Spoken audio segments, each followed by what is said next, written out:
말씀 함께 같이 보겠습니다. 신약성경 사도행전 2장 43절에서 47절까지의 말씀입니다. 신약성경 189쪽입니다. 사도행전 2장 43절에서 47절까지의 말씀을 다 같이 한 목소리로 봉독하겠습니다. 이 계시의 말씀을 들을 때 살아계신 하나님의 음성을 들을 수 있길 바랍니다. 함께 읽습니다. 사람마다 두려워하는데 사도들로 말미암아 기사와 표적이 많이 나타나니 믿는 사람이 다 함께 있어 모든 물건을 서로 통용하고 또 재산과 소유를 팔아 각 사람의 필요를 따라 나눠주며 날마다 마음을 같이하여 성전에 모이기를 힘쓰고 집에서 떡을 떼며 기쁨과 순전한 마음으로 음식을 먹고 하나님을 찬미하며 또 온 백성에게 칭송을 받으니 주께서 구원받는 사람을 날마다 더하게 하시니라. 아멘. 우리가 계속해서 그 400년 침묵기에 대해서 배웠습니다. 오늘은 그 내용들을 좀 정리하고 좀 새로운 이제 신약 성경의 내용으로 들어가 보도록 하겠습니다. 우리 먼저 그 전에 신약 구조를 기억하시죠? 우리 바닥에 기초가 뭐가 있었습니까? 역사서가 있었죠. 사복음서와 사도행전 있었습니다. 그리고 오른쪽 기둥이 뭐가 있습니까? 두 기둥이 있는데 오른쪽 기둥이 공동서신, 일반서신, 흩어져 있는 유대인들에게, 디아스포라 유대인들에게 쓴 서신서들. 왼쪽에 있는 서신이 기둥이 뭐라고요? 바울서신, 교회서신. 사도 바울이 교회들을 향하여서 쓴 서신이다. 그리고 지붕이 뭐라고요? 바울서신인데 목회서신에 해당된다. 그래서 신약의 큰 구조를 역사서, 그리고 오른쪽에 교회서신, 일반서신, 공동서신, 왼쪽에 바울서신, 교회에게 보낸 교회서신, 지붕이 목회서신이 있다 라는 것들을 함께 기억하면 좋겠습니다. 우리 한번 같이 성경 목록과 또 한번 같이 신나게 불러보도록 하겠습니다.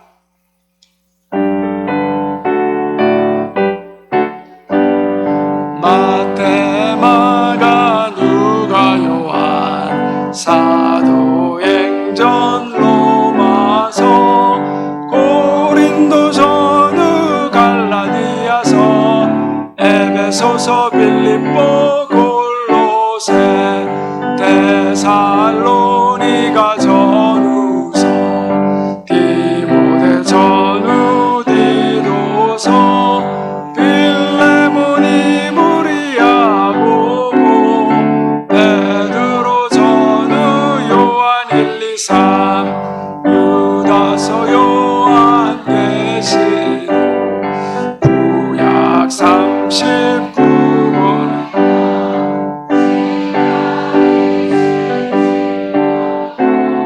성경 66권이라. 자, 때가 찼다라고 했습니다. 하나님의 때가 이 땅 가운데 찼다. 우리의 때와 하나님의 때는 다른데 하나님은 하나님의 때에 분명히 역사하시고 일하신다라고 말했습니다. 400년 침묵기 신구약 중간 시기를 지나면서 예수님을 이 땅에 보내실 그 조건이 무르익었습니다. 헬라를 통해서 하나님께서 뭘 이루셨다고 말씀드렸죠? 네, 헬라 제국을 통하여서 언어를 통일하셨습니다. 구약 성경을, 히브리어로 된 구약 성경을 헬라어 성경으로 번역되게 하셨다. 그래서 그 번역된 성경을 뭐라고요? 70인역 성경이라 했다. 각 지파에서 6명씩 뽑아서 72명을 보내서 만든 성경을 70인역이라고 번역했다. 그래서 3개 대륙에 걸쳐서 모든 의사소통이 이루어졌다라는 거죠. 만약에 이 당시에 헬라어 성경이 번역되지 않았더라면 많은 사람들이 구약의 성경을 다 알지 못하고 신약 성경만 있는 기독교는 그런 종교가 되었을 것이다 라고 말씀드렸습니다. 한번 따라해 볼까요? 헬라 언어, 그리고 하나 더 알면 그 번역된 성경이 70인역 성경이다 라고 우리가 이해하면 좋겠습니다. 또한 이스라엘에게는 어떤 일이 있었습니까? 이스라엘에게 어떤 일이요? 소망이 생겼다. 어떤 소망이냐? 계속해서 강대국들의 열강들의 압제를 받으면서 이스라엘은 독립에 대한 소망, 메시아의 왕국이 이 땅 가운데 임하는 그 간절한 기다림에 소망이 있었다. 손대면 톡옥하고 터질 것만 같은 그대. 누가 불렀죠? 다른 건 잊어도 현철은 기억하시죠? 이스라엘은 그야말로 손대면 톡하고 터질 정도로. 그래서 세례 요한이 광야에서 하나님의 메시지를 선포하는 순간 사람들이 뭐죠? 저 사람이 메시아가 아닌가. 그래서 광야로 나가서 세례 요한에게 세례를 받았다. 그래서 이 소망이 하나님 나라에 대한, 하나님 왕과 왕국에 대한 소망이 커졌다. 다 같이 따라해봅니다. 이스라엘 소망, 메시아에 대한 소망이 컸다라는 거죠. 마지막으로 로마를 통해 무슨 일이 이루어졌습니까? 로마를 통하여서 길이 만들어졌다라고 말씀드렸습니다. 로마에 의한 평화를 뭐라고 부른다 그랬죠? 팍스 로마라. 로마의 힘에 의한 평화. 그래서 로마가 힘으로 평화를 만들므로 말미암아 여행의 안전이 보장되었고 도적들과 해적대들이 소탕됨으로 말미암아 사람들이 자유롭게 여행할 수 있었다. 만약 로마에 의한 통일이 없었으면 뭐죠? 전쟁하고 있다 그러면 여러분 자유롭게 다닐 수 있겠습니까? 복음이 전해질 수 있겠습니까? 우리가 지금 우크라이나나 이스라엘 땅에서 펼쳐지는 전쟁 가운데 사람들이 자유롭게 통행할 수 있나요? 절대 이루어질 수 없죠. 그만큼 평화와 안정이 중요했는데 로마에 의한 그런 평화가 이루어졌고, 또 로마는 그 힘에 의한 평화를 가지고 다른 나라들을 계속해서 다스리고 통치하기 위해서 길을 만들었죠. 모든 길은 로마로 통한다. 로마가 길을 닦아서 반란이 일어나거나 전쟁이 일어나는 곳에 신속하게 군사들을 보내기 위해서 그 길을 닦았다라는 것을 말씀드렸습니다. 자, 한번 따라해 볼까요? 로마 길. 그걸 우리가 기억하는 게 중요합니다. 사도 바울이 아무리 1, 2, 3, 4차에 걸친 전도 여행을 했는데 언어가 다르다면 어떻게 복음이 쉽게 전해질 수 있었겠습니까? 또한 안전이 보장되지 않았다면 전도 여행은 뭐죠? 불가능했을 겁니다. 그리고 도로가 정비되었기 때문에 그 도로를 통하여서 복음이 더 멀리까지 확장되는 역사가 있었다. 이렇게 때가 무르익었을 때 하나님은 예수 그리스도를 이 땅에 보내셨다. 자, 헬라가 뭘 했어요? 언어를 통일했고, 그 다음에 이스라엘에 뭐가 커졌어요? 소망. 로마를 통하여 길. 400년 침묵기 다 잊어버려도 헬라, 이스라엘, 로마, 이스라엘, 헬라, 로마, 이스라엘, 헬라. 이거는 안 잊으셔야 돼요. 이걸 우리가 기억하는 게 중요합니다. 그런데 이 하나님의 준비는 어느 날 갑자기 된 게 아니죠. 역사의 시대의 흐름 속에 이 일을 이루어 주셨다. 크로노스라는 흘러가는 그 시간이 있는데 하나님이 그 크로노스의 시간에 아주 하나님의 시간, 카이로스의 시간을 역사하셨다. 갑자기 이루어진 역사가 아니라 하나님은 인간의 역사 속에 열강들의 흥망성쇠, 인간의 탐욕과 다툼, 그 모든 시대의 흐름 가운데서 하나님의 역사를 이루어간다. 하나님께서 지금도 무슨 일을 하시는지 우리는 잘 알지 못하지만 우리가 하나님의 역사가 이 땅 가운데 이루어지기 위해서 해야 될 일은 뭘까요? 어떤 일을 해야 됩니까? 그렇죠. 오늘 하루도 우리에게 주어진 시간의 삶을 성실히 살아가는 거죠. 성실히 우리는 살아가면 하나님이 하나님의 때에 하나님의 일들을 우리를 통하여서 이루신다는 거죠. 우리 이것이 굉장히 중요합니다. 하나님의 때가 언제 임할지 몰라요. 그래서 언제든지 뭐죠? 우리의 삶을 성실하고 진실하고 하나님을 경외하며 하나님을 사랑하고 이웃을 사랑하는 선을 향하는 삶 가운데 있을 때에 하나님의 역사가 임하는 거죠. 은혜 받는 것도 뭐죠? 언제 은혜가 임할지 모르는 거예요. 근데 매주 드리는 예배 가운데, 매주 드리는 주일 예배에 성실하게 참여하고 수요 예배, 금요 예배 더 열심을 가져서 피곤한데도 불구하고 예배 자리에 나와 있으면 뭐죠? 하나님의 은혜가 임한단 말이에요. 언제 임할지는 몰라요. 그래서 늘 뭐죠? 자리를 지켜야 돼요. 지키다 보면 뭐죠? 하나님의 은혜가 임하는 거예요. 그러니까 이 예배의 자리가 소중하고 기도의 자리가 소중하고 말씀의 자리가 소중하다. 은혜는 예배의 자리를 통하여서 임하기 때문에 우리가 그것을 늘 기억하는 것이 중요합니다. 자, 오늘은 그 하나님의 400년 침묵의 기에 하나님의 때가 무르익은 다음에 드디어 누가 오셨습니까? 예수 그리스도가 오셨다. 거기 제목 보면 뭐라고 적어놨어요?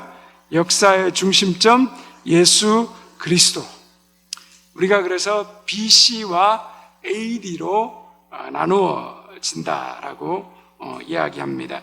우리나라의 경우 한동안 왕을 기준으로 연도를 계산했습니다. 고려 성종 12년부터 현종 10년까지 26년 동안 거란이 우리나라에 세 차례 침입합니다.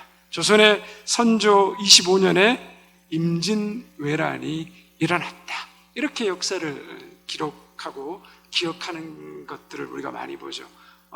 그냥 단일 민족 국가 한 나라에서 이렇게 왕을 기준으로 연도를 기억하는 것은 큰 불편이 없죠. 그런데 유럽은 어떻습니까? 그렇지 않습니다. 유럽이 여러 나라가 서로 뭐죠? 국경이 맞대어 있죠. 근데 각 나라마다 자기 왕을 기준으로 연도를 따지고 계산하기 시작하면 뭐죠? 서로 일치하지 않는 거죠. 굉장히 복잡해지고 어려워집니다. 그래서 모든 나라에 똑같이 적용할 수 있는 기준이 되는 그 기준이 뭘까? 사람들이 생각했습니다. 그래서 생각하는 것이 뭐죠? 예수 그리스도를 기준으로 정하면 되겠다라고 생각한 거예요. 왜냐하면 다 중세 유럽은 다 기독교 국가가 기독교로 공인되었으니까 이것이 모든 나라에 합리적으로 해당되는 기간이다라고 생각했습니다. 그래서 동의가 이루어졌어요. 그래서 거기 보면 누가 나와요? 디오니시우스 엑시구스. 아이고, 이름도 어렵습니다. 디오니시우스 엑시구스라는 사람이 연구를 했어요. 예수님이 도대체 그러면 언제 태어났냐? 그래서 이 사람이 연구해 보니까 로마 건국이 754년에 되었는데 그 로마 경국 기준으로 754년을 기준으로 해서 주후 1년이라는 그러한 내용을 주장했습니다. 근데 뭐 주장한다고 바로 되는 건 아니죠. 그래서 한참 지나고 난 다음에 모든 사람들이 그것을 받아들이고 만들어진 것이 바로 주전, 주후로 나누어지는 겁니다. 그래서 BC는 Before Christ고 AD는 Anno Domini라고 말합니다. 처음에 만들어진 것은 주후, 기원 후, Anno Domini라는 게 만들어졌어요. 왜냐 그러면 이 디오니시스 엑시구스가 라틴 로마 사람이었기 때문에 라틴어를 쓴 거죠. 그리고 Anno Domini란 말은 주님의 해라는 그 뜻을 가지고 있습니다. 영어로 보면 in the year of our Lord라는 말을 쓰게 됩니다. 그래서 처음에는 사람들이 주후의 시간을 계산하기 위해서 통일시켰기 때문에 주전의 시간, BC의 시간이 필요가 없었습니다. 그래서 AD만 사용하고 있었는데 후에 고고학의 발달로 인해서 많은 유물들이 발견되면서 뭐죠? 주후의 유물만 발견된 것이 아니라 주전, 주님의 해 전의 유물이 발견되기 시작함으로 말미암아 BC가 필요하게 됐다는 거죠. 그래서 AD를 만들 때는 라틴어로 만들었기 때문에 아노 도미니란 말을 쓰고 BC는 영어잖아요. 후에 만들어졌기 때문에 영어로 before Christ 이렇게 해서 BC와 AD로 구분한다. 세상은 기원 전, 기원 후라고 이야기하지만 우리는 주전, 주후라고 얘기한다. 주님의 해, 주님이 오신 때 전, 주님이 오신 해 후, 그렇게 우리가 기억하는 것이 중요합니다. 주전과 주후가 무엇을 기준으로 나눠준다고요? 예수님을 기준으로 나누어진다. 그래서 역사의 중심점이 예수 그리스도다. 역사의 흐름 가운데 한 부분으로 오신 분이 아니라 예수님은 뭐죠? 역사의 중심으로 오신 분이다. 그래서 예수 그리스도가 이 땅에 오심이 창조로부터 시작된 역사의 여러 가지 사건 중에 하나가 아니라 인간의 역사를 바꾸고 새롭게 하시는 역사의 중심점입니다. 예수님이 오심으로 말미암아 완전히 바뀌어지는 것을 이야기합니다. 그래서 우리가 신약과 구약이 나눠지는 것도 뭐죠? 예수 그리스도가 오심으로 나누어진다는 것을 알 수 있습니다. 그러면 예수님이 이 땅에 오심으로 일어나는 가장 큰 변화는 뭐냐? 거기 보면 다스림의 변화라고 했습니다. 말이 좀 어려운데 가버먼트란 말을 번역하기가 굉장히 까다로워가지고 일단 다스림이라고 했습니다. 그래서 뭐냐? 그러면 거기 보면 첫 번째 이쪽에 왼쪽에 뭐가 되어 있어요? 외적 다스림, external government, 외적으로 다스려진다. 오른쪽에 뭐가 있어요? 내적 다스림, internal government라고 이야기합니다.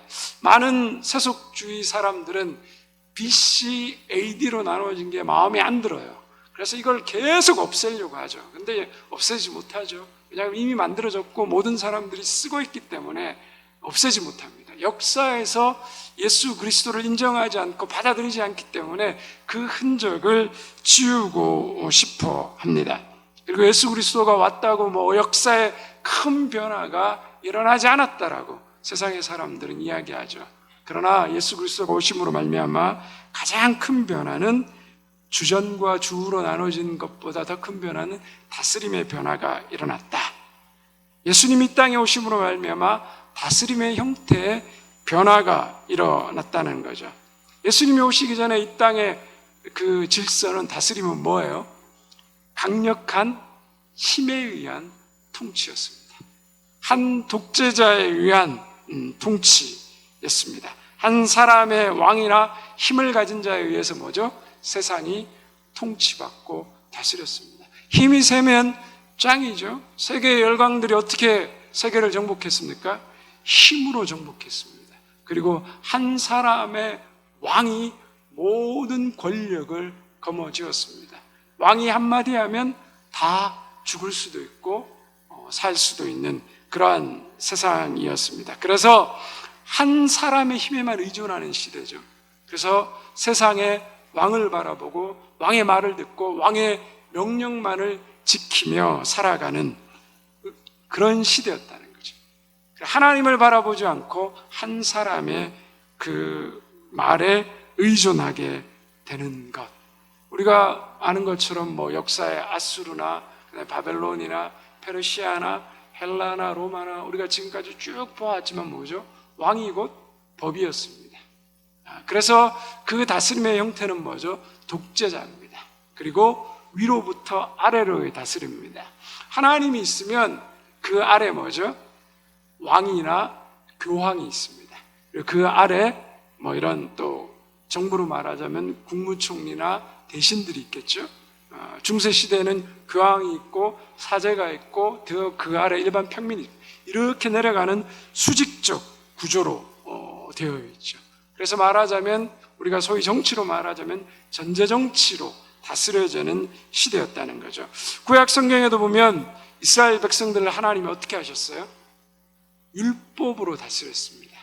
아직 내적인 법이 완전히 세워지지 않기 때문에 하나님 한 분이 통치하시고 말씀하시고 가르치시고 다스렸죠.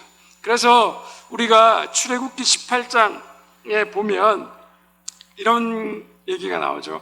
모세가 이집트에서 이스라엘 백성들을 광야로 인도했는데 광야에서 이스라엘 백성들이 계속해서 서로 간에 갈등과 문제가 생기니까 어떻게 합니까? 모든 문제를 누구에게 가지고 나와요? 모세에게 가지고 나옵니다. 그래 모세가 하루 종일 혼자 앉아서 모든 백성들이 가지고 나오는 온갖 문제들을 다 골머리를 앓고 판결하고 판단해주고 있었습니다. 많은 사람들이 모세 그 한 사람에게 의존하게 된 거죠. 그런데 모세의 장인 누구요? 이드로가 와서 보니까 그게 뭐죠? 바르지 못하는 거예요. 그래서 뭐라고 말했습니까? 하나님을 두려워하고 진실하며 불의하지 않고 이익을 탐하지 않는 자들을 세우라는 거예요. 그래서 세운 게 뭐예요? 1000부장, 100부장, 50부장 1000명의 우두머리 한 사람, 100명의 우두머리 한 사람, 50명의 우두머리 한 사람을 세워서 각 사람에게 권력과 힘을 뭐죠? 나누라는 거예요. 한 사람에게 의존되지 않고 하나님을 두려워하고 경외하는 사람, 그 사람들에게 힘을 나누라는 것입니다. 그래서 한 사람에게 힘을 집중하는 것이 아니라 스스로 하나님 앞에서 생각하고 사고하고 살아가도록 만드는 거죠. 한 사람의 힘이 있다는 건 뭐죠? 그 사람을 두려워하는 겁니다. 그래서 안으로부터 밖으로 나가는 다스림이 아니라 외부에서 밖에서부터 안으로 들어오는 그런 다스림입니다. 근데 모세가 죽음으로 말미암아 나누어졌던 1000부장, 100부장, 50부장 나누어졌던 이 제도들이 자라날 힘이 없었죠. 근데 예수님이 이 땅에 오신 이후로 어떤 일이 일어납니까? 새로운 다스림의 형태가 사람들 가운데 임하게 됩니다. 어떤 다스림이라고 되어 있죠? 하나님 말씀으로의 다스림. 아래에서부터 위로 다스려진다.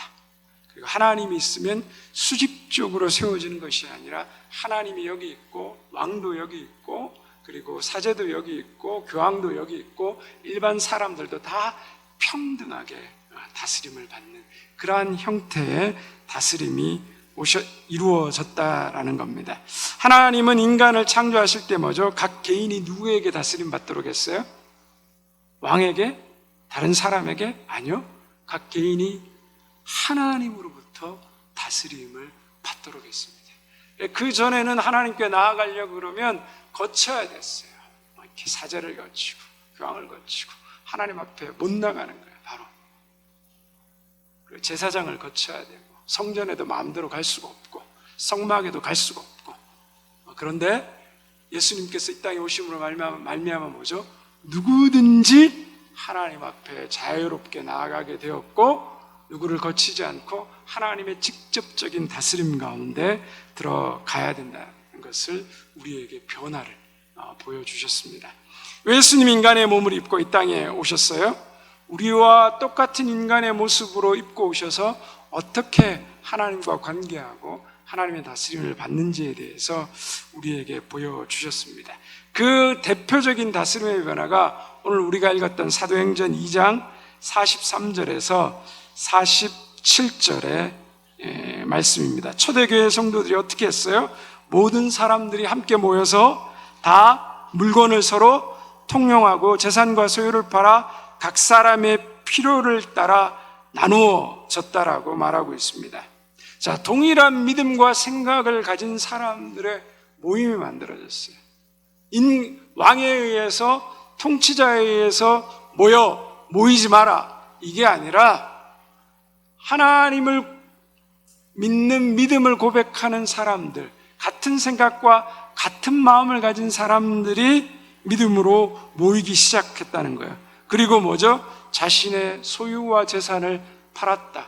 스스로 생각하고 사고해서 무엇이 하나님의 뜻에 따르는 건지 뭐죠? 선택하고 결정했다라는 거죠. 누구의 강요나 억압 없이 자유롭게 이 일을 행했다는 겁니다. 여러분, 이거는 이 당시에 로마의 통치와 황제가 다스리고 있는 시대에 획기적인 혁명적인 변화였습니다.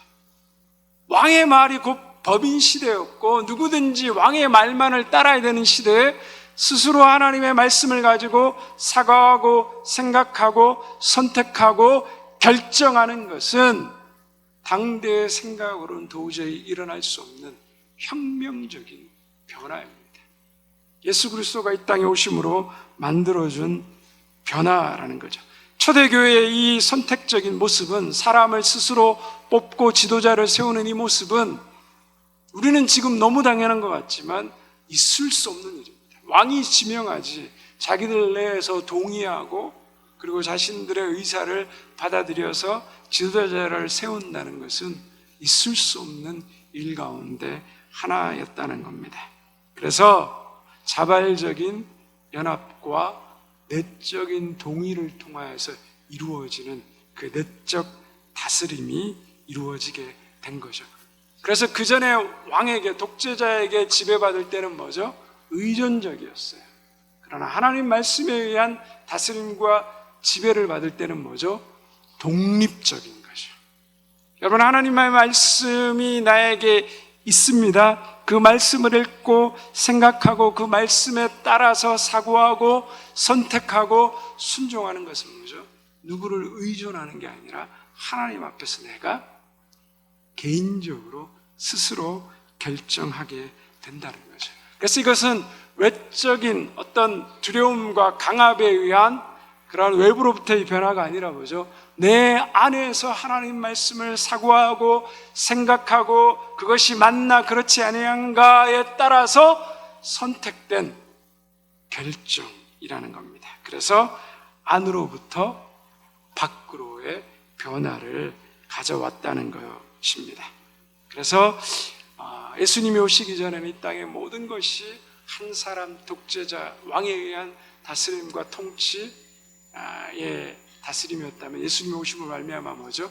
외적인 다스림이 아닌 하나님의 말씀에 의한 내적인 다스림과 변화를 받는 것이 중요하다.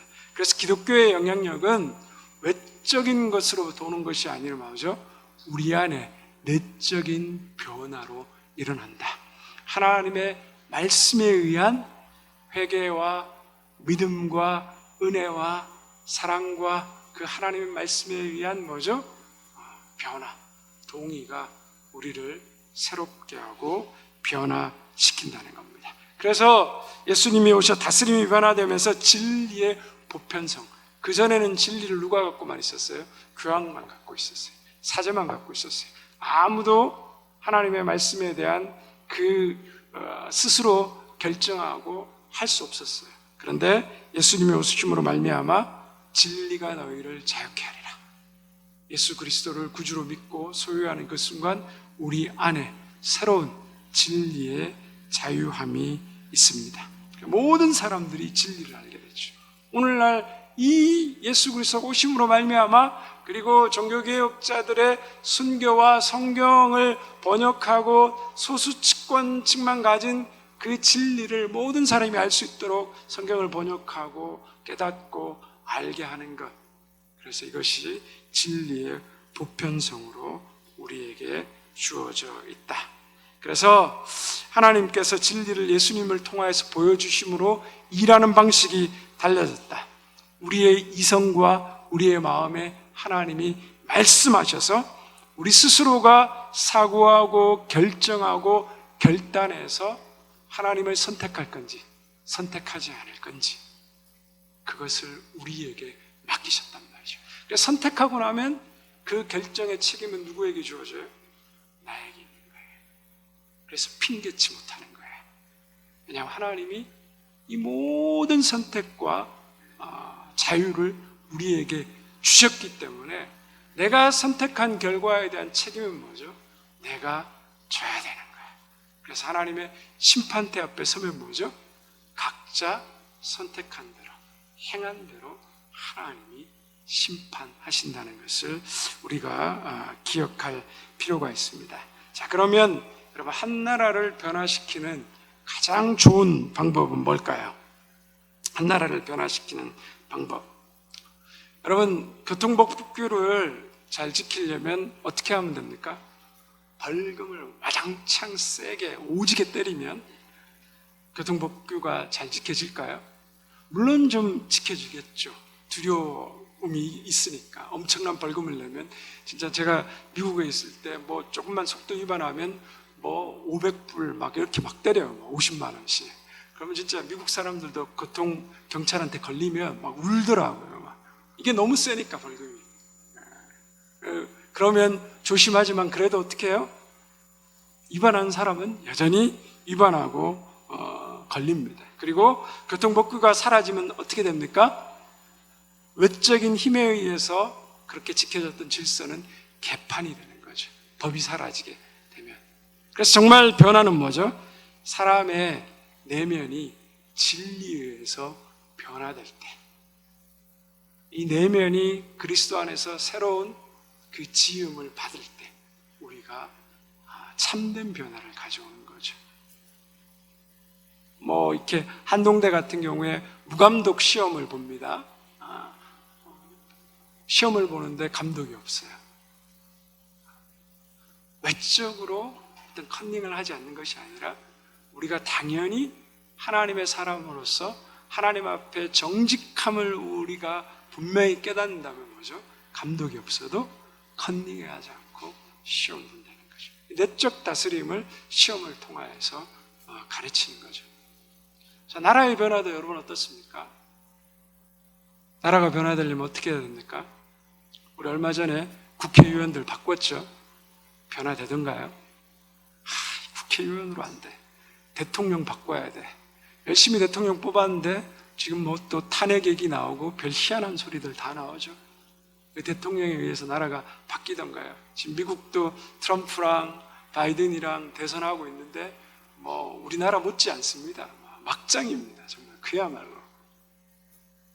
누구를 선택하냐? 뭐 트럼프가 되면 바이든이 되면 세상이 바뀔까요?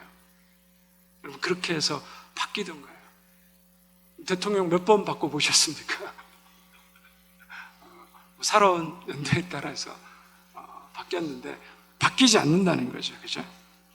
빈라덴 바꾸면 테러가 없어질 줄 알았죠. 빈라덴을 열심히 찾아서 빈라덴을 참수했습니다.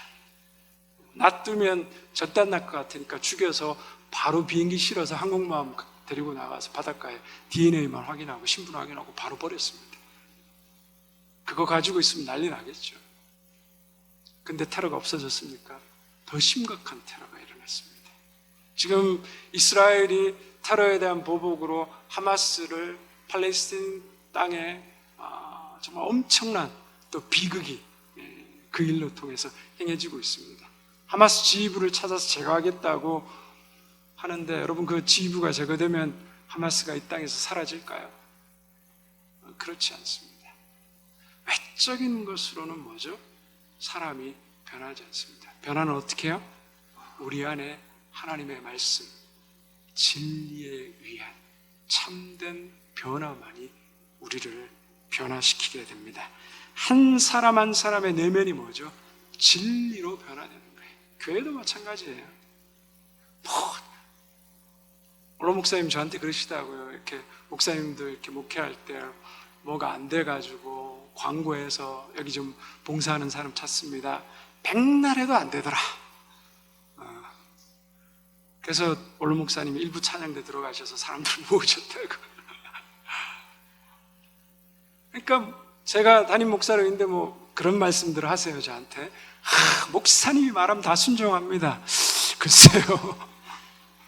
목사님 앞에서 막 회초리 유들면 들을 겁니다.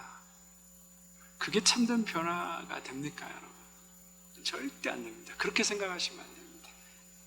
잠시간에 사람의 눈과 눈치를 보는 게 하는 일은 가능합니다.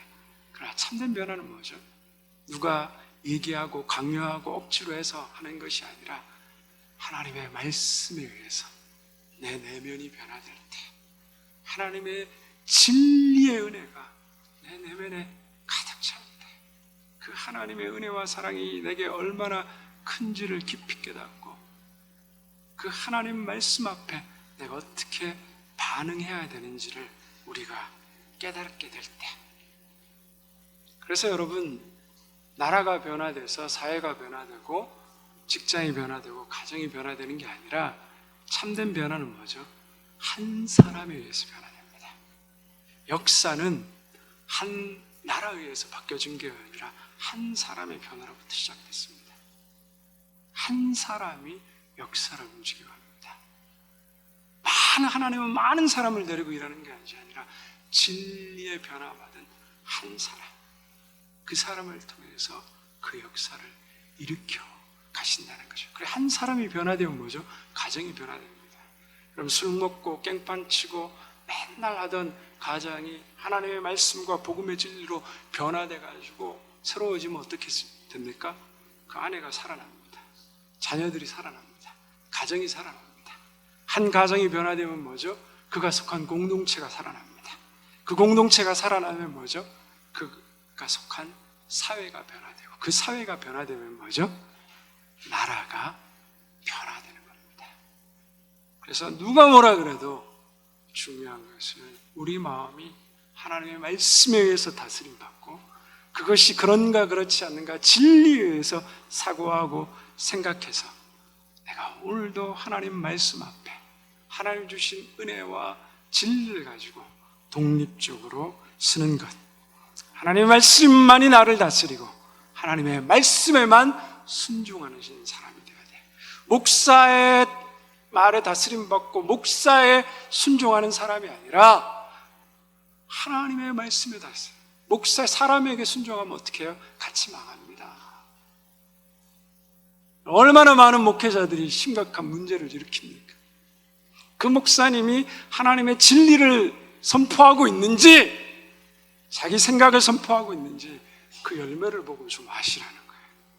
아무나 따라가지 말고, 아무나 쫓아가지 말고, 유명하다고 쫓아가지 말고 정말 하나님 말씀에 진리에 의해서 다스림을 받고 있는가, 진리를 말하고 있는가. 그러기 위해서는 뭐죠? 내가 진리를 알아야죠. 하나님 말씀을 알아야죠. 말씀을 읽고 보지 않고 이 말씀이 그런가 아닌가 생각을 안 하니까 남이 말하는 대로 다 끌려가 버려요. 저 사람 목사님이니까, 저 사람 선교사님이니까, 저 사람 유명한 사람이니까 그게 맞는지 틀린지 판단도 안 해요. 여러분, 하나님 말씀이 진리입니다. 말씀에 의해서 순종하시고 말씀에 의해서 다스림 받으시고 말씀만이 내 삶의 기준이 되는 그러한 인생을 우리가 살아야 합니다. 말씀에 대한 진리의 다스림을 받을 때 우리의 내면이 변화되고, 변화된 내가 하나님의 사람으로 쓰임받고 하나님이 나를 통해 일하십니다. 그런 하나님의 사람들 되시기를 주님의 이름으로 축원드립니다. 우리 시간 주신 말씀